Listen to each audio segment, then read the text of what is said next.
आज की ये प्रेस कॉन्फ्रेंस रखने का जो हमारा मेन आज मुद्दा था, अब दो मुद्दे बन चुके हैं। सबसे पहला, आने वाली इस 15 फरवरी को आईएसओ यानी आईएनएलडी स्टूडेंट ऑर्गेनाइजेशन, जो इंडियन नेशनल लोकदल की छात्र इकाई है, हमारा 5वां स्थापना दिवस मनाया जा रहा है। और ये सिरसा में मनाया जा रहा है, सीडीएलयू में मनाया जा रहा है, और पूरे प्रदेश भर से सभी छात्रों को न्योता दिया गया है। और हमें उम्मीद है पूरे प्रदेश भर से हमारी जो छात्र इकाई के हमारे जितने साथी है वो सब वहां पहुंचने का काम करेंगे। हमारे मुख्य वक्ता चौधरी अभय सिंह चौटाला जी होंगे, और हमारा जो हमारी नेशनल बॉडी है उसका गठन भी आने वाली इस 15 तारीख को करा जा रहा है। साथ ही साथ छात्रों के कई मुद्दे हैं जिनको आईएसओ ने पहले भी बड़ा हाईलाइट करने का काम करा है, उन्हीं मुद्दों को हम आगे हाईलाइट करने का काम करेंगे। और कई नए मुद्दे हैं जो इस बजट के बाद प्रदेश के आगे आने जा रहे हैं, इस देश के छात्रों के आगे आने जा रहे हैं, उन सभी मुद्दों के ऊपर हम उस दिन चर्चा करने का भी काम करेंगे।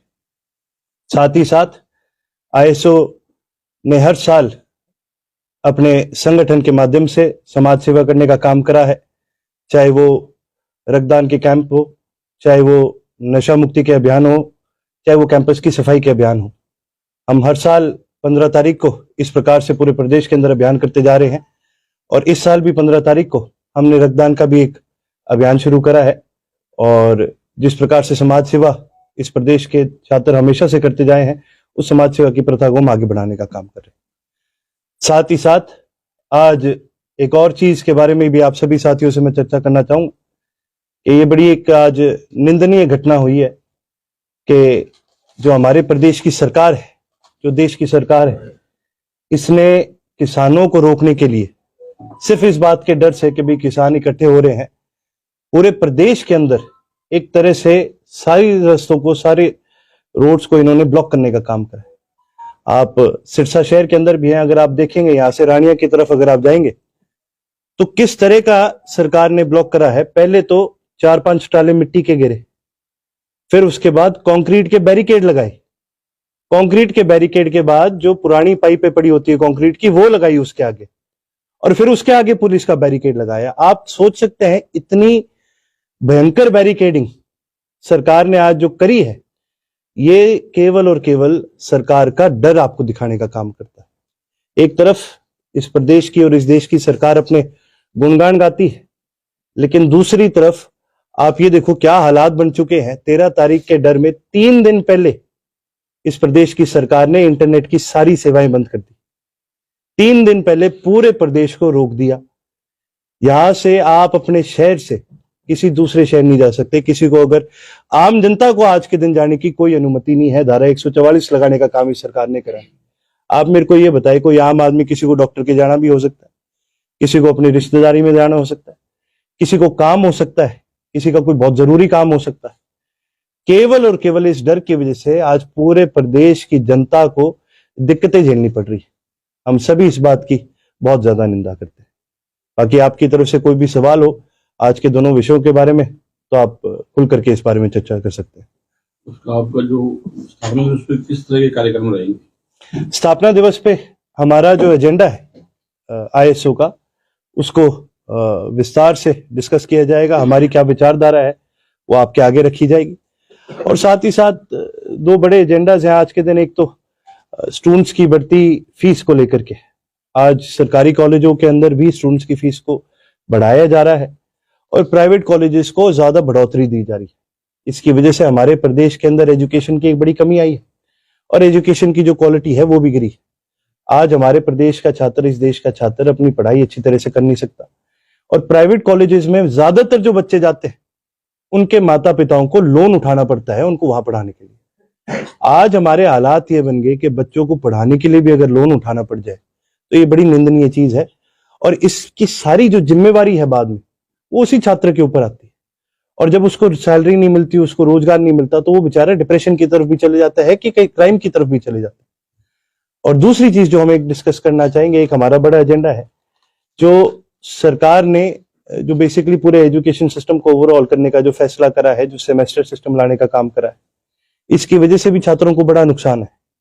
हमारे एजुकेशन सिस्टम तो इतना अच्छा माना जाता है कि दुनिया भर से बच्चे भारत में आते हैं पढ़ने के लिए। यदि किसी की जरूरत है तो ज्यादा प्रैक्टिकल कोर्सेज की जरूरत है, ज्यादा लंबे कोर्सेज की जरूरत नहीं। आज हमारा एजुकेशन सिस्टम पूरी तरह से थियरी की तरफ जाने लग रहा है, जबकि सारी दुनिया आज के दिन प्रैक्टिकल कोर्सेज के माध्यम से अपने बच्चों को आगे बढ़ावा देने का काम करती है। आज पढ़ाई को लंबा करने की जरूरत नहीं है, पढ़ाई को इंटीग्रेटेड करने की जरूरत है। ये दो हमारे बड़े विशेष मुद्दे रहेंगे, और भी कई सारे रहेंगे। और कार्यक्रम में चौधरी अभय सिंह जी भी सभी हमारे साथियों को संबोधित करने का भी काम करेंगे, और भी कई सारी चीजों के ऊपर हमारी चर्चा होगी। इलेक्शन को लेकर, छात्र इलेक्शन को लेकर भी चर्चा है। हमने हमेशा से हरियाणा प्रदेश के अंदर छात्र इलेक्शन के हक में बात करी, यहां तक कि जब पहले अनाउंस करे गए थे और उसके बाद जब इनडायरेक्ट इलेक्शंस करे गए थे तो हमने इसका बहिष्कार भी करने का काम करा था। इनडायरेक्ट इलेक्शंस किसी भी माध्यम से सही इलेक्शंस नहीं माने जाते, क्योंकि वो सही रिप्रेजेंटेशन नहीं देते। आपने हाल ही में देखा होगा, चंडीगढ़ जैसे शहर के अंदर जो एक यूनियन टेरिटरी है, जिसके ऊपर मतलब सीधा सीधा एडमिनिस्ट्रेशन राष्ट्रपति की होती है, यूनियन टेरिटरी के एडमिनिस्ट्रेशन को हम सबसे साफ एडमिनिस्ट्रेशन मानते हैं। और चंडीगढ़ जैसे शहर के अंदर भी सरकारी कर्मचारी के माध्यम से वोटों के अंदर धांधली करी गई, तो फिर यूनिवर्सिटी के इनडायरेक्ट इलेक्शंस क्या चीज है? इसमें तो सरकार हमेशा ही अपने बच्चों को आगे बढ़ाने का काम कर सकती है। हम किसी भी हाल में, और खास करके ऐसी किसी भी सरकारी प्रक्रिया में जिसके अंदर सरकार डायरेक्टली इन्वॉल्व है, हम तो उसको मानते ही नहीं। आज इस भारत की सरकार ने ये साबित करने का काम करा है कि ये इस देश को डेमोक्रेसी से दूर ले जाने का काम कर रहे हैं, ये तो तानाशाही की तरफ जाने का काम कर रहे हैं। ये चाहे आज साफ साफ ना दिखे, पर आप ये मान करके चले कि अगर इसी प्रकार से ये बीजेपी की सरकार इस प्रदेश के अंदर, इस देश के अंदर आती रही, तो हमारी डेमोक्रेसी ही खतरे में हो जाएगी। युवाओं को विधानसभा लोकसभा के चुनाव पे आ रहे हैं, वहां भी कुछ जगह दी जाएगी? युवाओं को विधानसभा के और लोकसभा के चुनाव में दोनों में जगह दी जाएगी। हमारे कई युवा साथी है जिन्होंने पिछले 5 साल के अंदर, कई नई साथी हैं जिनको मौका दिया गया, जिन्होंने अपने आप को साबित करने का काम करा। हमारी हमेशा से ये कोशिश रही है कि प्रदेश के अंदर युवाओं को बढ़ोतरी दी जाए। यहां तक कि जब पिछले लोकसभा के चुनाव थे तो भारत का दूसरा सबसे जो जवान कैंडिडेट था वो मैं खुद था। इस पार्टी ने एक युवा को एक बड़ा मौका दिया, और उस समय तो मैं स्टूडेंट भी होता था, तो एक छात्र को और एक युवा को एक बड़ा मौका देने का काम करा, और उसी प्रथा को हम आगे बढ़ाने का काम करेंगे।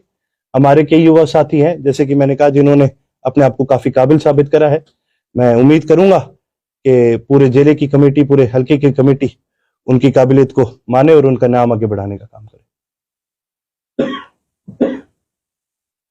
और जी कोई सवाल? तो किसान आंदोलन को लेकर के आपकी क्या रणनीति है, कैसे समर्थन करेंगे? जैसे पिछली बार अभय चौटाला कमेटी के साथ आए थे, पिछली बार भी चौधरी अभय सिंह जी ने खुल के समर्थन दिया था, और इंडियन नेशनल लोकदल वो पार्टी है जिसका जन्म ही किसान मजदूर के आंदोलन में हुआ था। हमने हमेशा से किसान को प्राथमिकता, मजदूर को प्राथमिकता देने का काम करा है। हमारी नीतियां भी वो नीतियां ऐसी हैं जिससे हमारे प्रदेश को, किसान को हमेशा फायदा मिला है। उसी प्रकार से आने वाले समय में भी संयुक्त किसान मोर्चा कभी भी कोई फैसला लेती है, हमने पूर्ण तरीके से उनका सहयोग भी करा है, उनका समर्थन भी करा है, और हमारा एक एक कार्यकर्ता किसान आंदोलन में इस प्रदेश के और इस देश के एक एक किसान के साथ खड़ा है।